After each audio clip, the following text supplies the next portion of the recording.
Hadis yang saya pilih diambil dari kitab Sahih Al-Bukhari. Pendek saja, Sahih Al-Bukhari. Tapi sebenarnya judul kitab ini panjang.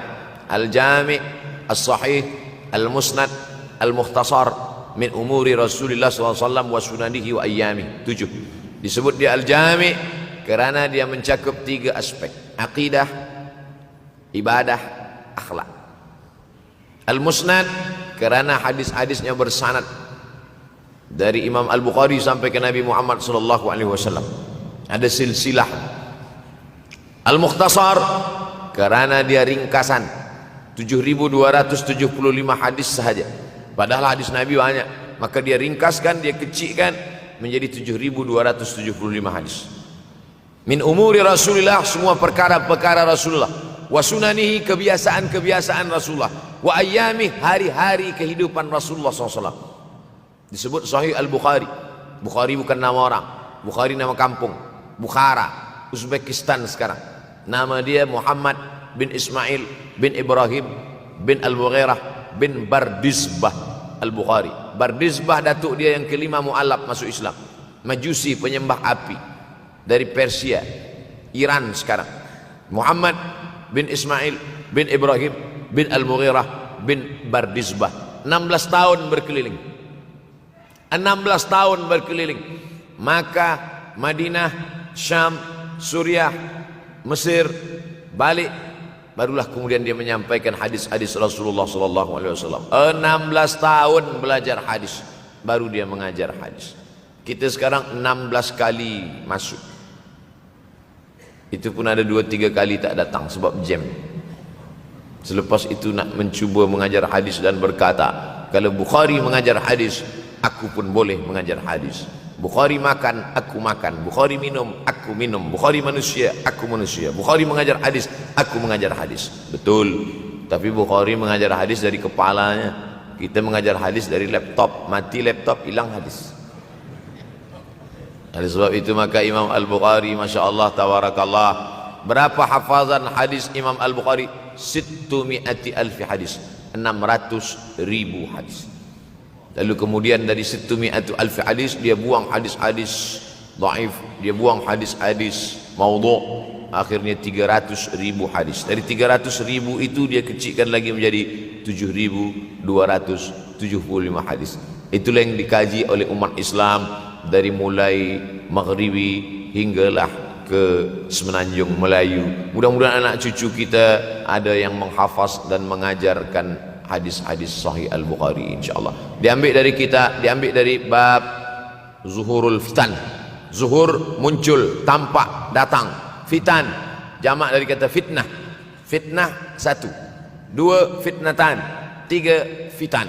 Diriwayatkan dari as-sahabi al-jalil, sahabat yang mulia bernama Abdurrahman, ayahnya Sakhar, kampungnya Dus. Nama lengkapnya Abdurrahman bin Sakhar Ad-Dusi. Kerana selalu membawa kucing dipanggil Abu Hurairah. Nabi memanggil dia, ya Abahir, wahai bapak kucing.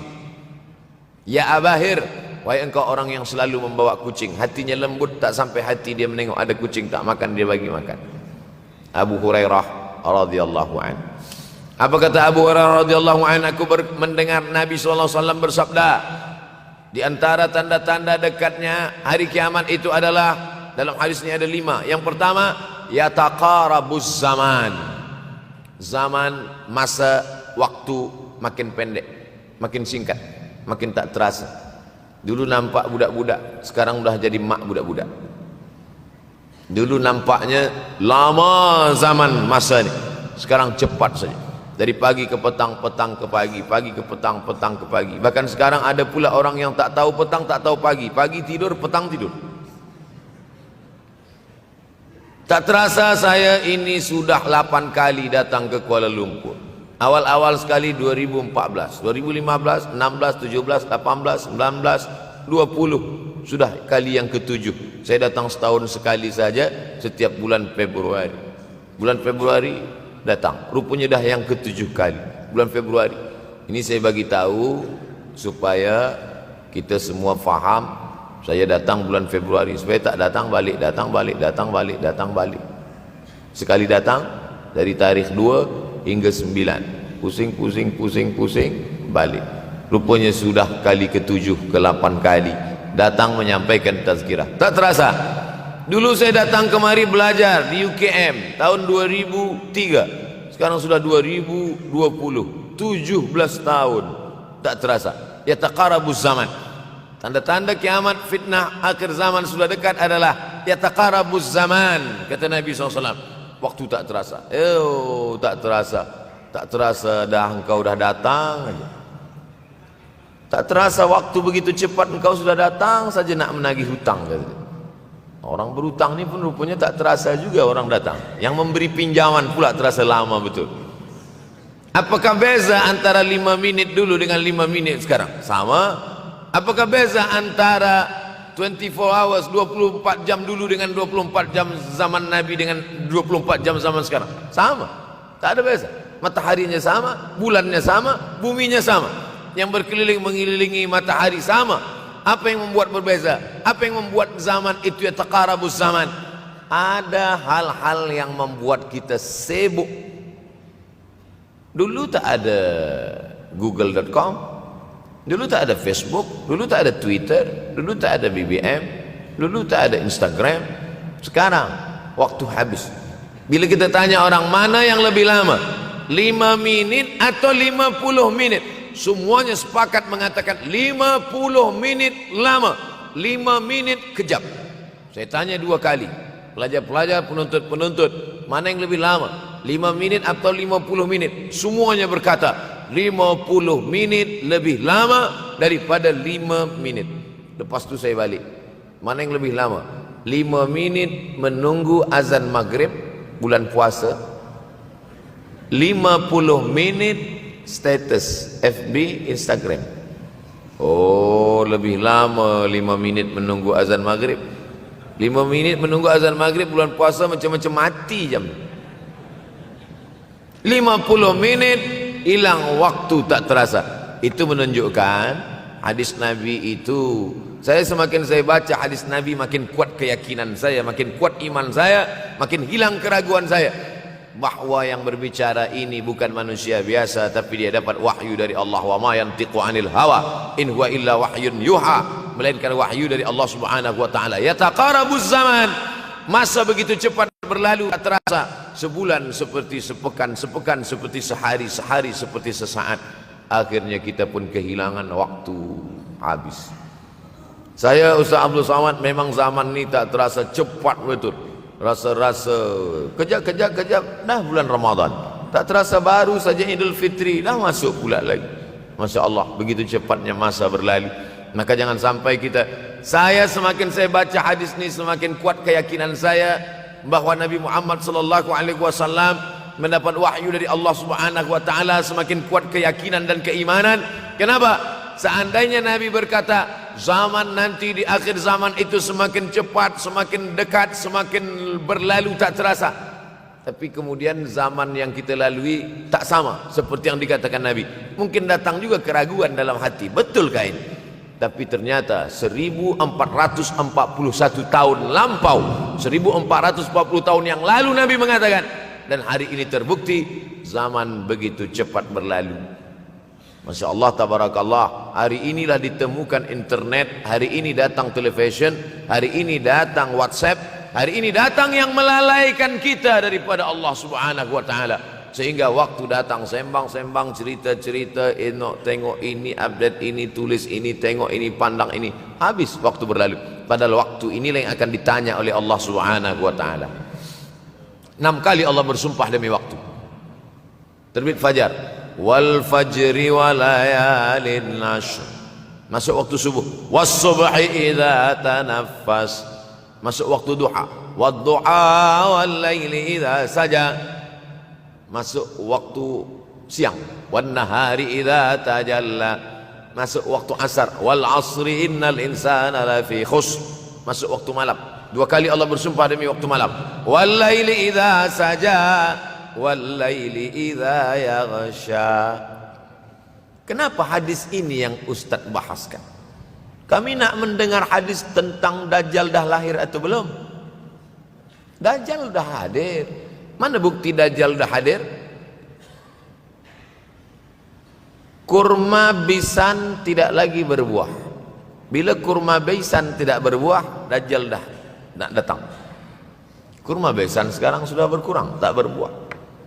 Lalu kemudian apa lagi? Ain Zughar, mata air dari Ain Zughar sudah kering. Sudah kering. Oleh sebab itu, tapi manakala dulu datang Habib Umar bin Hafiz, saya hadir majelis itu, adalah seorang bertanya, Habib, ya, Imam Mahdi dah lahir atau belum? Saya tengok Habib menjawab, sepertinya dia macam tak suka pertanyaan. Kata dia, kita tak perlu mencari-cari dia dah lahir atau belum, kampung dia di mana, dia lahir di hospital mana, dia tak perlu. Yang perlu kita siapkan adalah iman dan takwa pengetahuan kita, supaya kita jangan sampai terkecoh, supaya kita boleh membezakan mana hak, mana batil, mana betul, mana salah, mana lurus, mana bengkok, mana hitam, mana putih. Sehingga dengan istiqomahnya kita beribadah ini, kita boleh membezakan mana Al-Masih yang original, yang asli, mana Al-Masih Ad-Dajjal. Makanya tadi sebelum salam kita berkata, Allahumma inni a'udzubika min azabi jahannam wa min azabil qabri wa min fitnatil mahya wal mamat wa min syarri fitnatil masihid Dajjal. Membaca, menghafaz 10 ayat di awal surah Al-Kahfi. Siapa yang menghafaz 10 awal ayat, hadis lain mengatakan 10 akhir, 10 awal 10 akhir, elok dua-duanya. Tapi Masya Allah, tabarakallah, anak-anak kita yang pakai jubah, pakai sorban putih ini, daripada tahfiz Quran, mereka tidak hanya menghafaz 10 awal 10 ujung, dari awal sampai ujung dia hafaz, 30 juzuk dia hafaz. Mudah-mudahan anak-anak kita penghafaz Al-Quran. Allahumma ja'al abna'ana wa banatina min huffazil Quran wal hafizat. Jadikan anak-anak kami menjadi para penghafaz Al-Quran, ya Allah, supaya selamat dia daripada fitnah Al-Masih Ad-Dajjal. Tapi saya pilihkan hadis tentang yang 5 ini. Dengan 5 ini kalau kita amalkan, insya Allah Allah akan selamatkan kita dari fitnah akhir zaman ini. Yang pertama, manfaatkan waktu, kerana waktu di akhir zaman ini yataqarabuz zaman, kerana waktu semakin dekat tak terasa, hilang, berlalu. Maka isilah waktu ini dengan ibadah. Jangan sampai ada waktu yang kosong. Duduk sejenak kosong, berselawat, Allahumma salli ala sayyidina Muhammad wa ala ali sayyidina Muhammad, Allahumma salli ala sayyidina Muhammad wa ala ali sayyidina Muhammad. Sempat-sempatkan ambil wuduk, solat duha walau 2 rakaat. Sempat-sempatkan sebelum tidur malam solat witir 3 rakaat, supaya tidur kita sentiasa dalam wuduk, dan kita sempat salat witir. Andai mati kita malam itu, insyaallah mati dalam keadaan husnul khatimah. Usolli sunnatal witri 3 rakaatin lillahi ta'ala. Nanti malam jaga tidak witir lagi, hanya tahajud saja. Sempat-sempatkan salat tahajud. Elok amat sangat baik salat wuduk 2 rakaat. Usolli sunnatal wuduk rakaatain lillahi ta'ala. Selepas salat wuduk, salat sunat taubat. Salat sunat taubat rakaatain lillahi ta'ala. Selepas salat sunat taubat, salat sunat hajat. Salat sunat al-hajat. Selepas itu barulah salat sunat tahajud 8 rakaat. Nak tambah lagi 10, 12, 14, elok, tak salah, karena dia tiada batasan. Adakah sahabat Nabi yang melakukan ini? Ada. Qatadah bin Nu'man, dari selepas Isya sampai azan subuh. Imam Ahmad bin Ambal, dari selepas Isya sampai azan subuh. Bahkan mereka menghatamkan Al-Quran dalam tahajud mereka. Maka bahkan ada imam yang disebut dengan As-Sajjad, kerana banyak sujud kepada Allah Subhanahu wa ta'ala. Kerana akhir zaman ini godaan begitu besar. Dulu orang tengah malam tahajud, jam 2 malam, jam 3 malam dia bangun, kerana dia membaca hadis sab'atun yudhilluhumullah. Ada 7 golongan yang mendapatkan naungan Allah, yauma la dhilla illa dhilluh. Hari itu tak ada naungan kecuali naungan Allah. Rajulun, ada seseorang, zakarallah, dia berzikir mengingat Allah, khalian, di tengah malam tak ada manusia, fafadat ainahu, menetes air matanya. Maka yang pertama ini, jangan sampai kita kehilangan waktu, kerana waktu, al-waktu kasaif, waktu ini seperti pedang. Illam taqta'hu qata'aka, kalau tidak kau patahkan dia. Kalau kau dapat pedang, patahkan. Sebab kalau tidak kau patahkan, dia yang akan memotong engkau, mematahkan tulang-tulang engkau. Waktu ini kalau tidak kita manfaatkan, kita akan ditanya tentang waktu, kemana saja waktu yang sudah kau pakai.